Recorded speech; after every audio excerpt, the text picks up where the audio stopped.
Hello students, एवीकेएस daily dose में आप सभी का स्वागत है। तो आज TikTok, share it, UC browser, hello, like जैसे 59 मोबाइल ऐप्स जो चाइनीज ऐप्स है उसको भारत सरकार ने बैन किया है। इस पे क्या इम्पैक्ट इंडिया में होने वाला है, इस पे क्या इम्पैक्ट चाइना में होने वाला है, एवरीथिंग वी विल अंडरस्टैंड। तो ये लिस्ट है जो ऐप्स चाइना का ऐप्स जो इंडिया ने बैन किया है। This the list of various applications. ठीक है, द मिनिस्टर रविशंकर प्रसाद का कहना यह है कि the ban is for safety, security, defence, sovereignty and integrity of India and to protect the data and privacy of people of India. The government has ban 59 mobile apps. यानी अपना जो security है, क्योंकि ये ऐप से क्या होता है, द इंफॉर्मेशन, पर्सनल इंफॉर्मेशन हर किसी का चाइना के हाथ में जाने का chances बहुत ज्यादा है। At the same time, the ban has been enforced under Section 69A of IT Act. It offers the power to issue directions for blocking for public access of any information through any computer resource. ठीक है, यही section के अनुसार कोई भी हम ban कर सकते हैं। This is done in the interest of sovereignty and integrity, जैसे मैंने कहा था अभी, defense of India, friendly relation with the foreign states, public order for preventing incitement to the commission of any cognizable offense related to the above.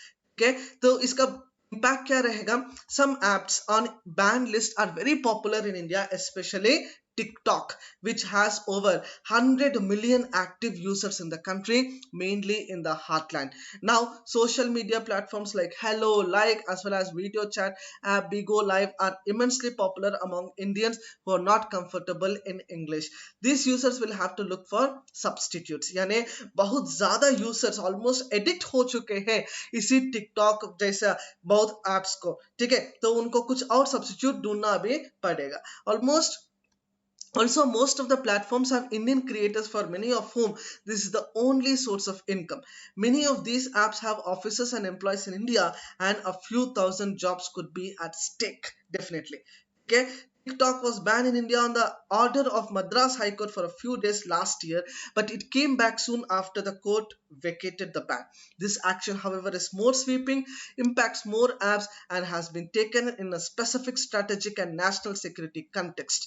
It could be a warning to bigger Chinese businesses in India and to China itself. ठीक है, अभी जो गालवान में चल रहा है, जो India China के बीच में लड़ाई चल रहा है, ऐसा भी नहीं है कि टिकटॉक पहले बार बैन हो रहा है, इससे पहले भी बैन हो चुके थे। लेकिन ये बहुत सारा, ये it is like not a fight against TikTok, but it is a fight against the entire Chinese apps. तो आज आपके लिए एक प्रैक्टिस आर्गुमेंट है, रिपोर्ट नहीं है, ध्यान से देख लीजिएगा। Ban of Chinese goods and other technologies in India, इसका 4 पॉइंट्स लिख लीजिएगा।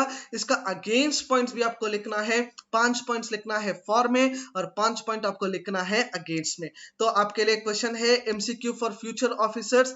IT act in India was enacted in, India में इंफॉर्मेशन टेक्नोलॉजी का जो कानून है, वो एक्ट है, वो कौन सा साल में आया था?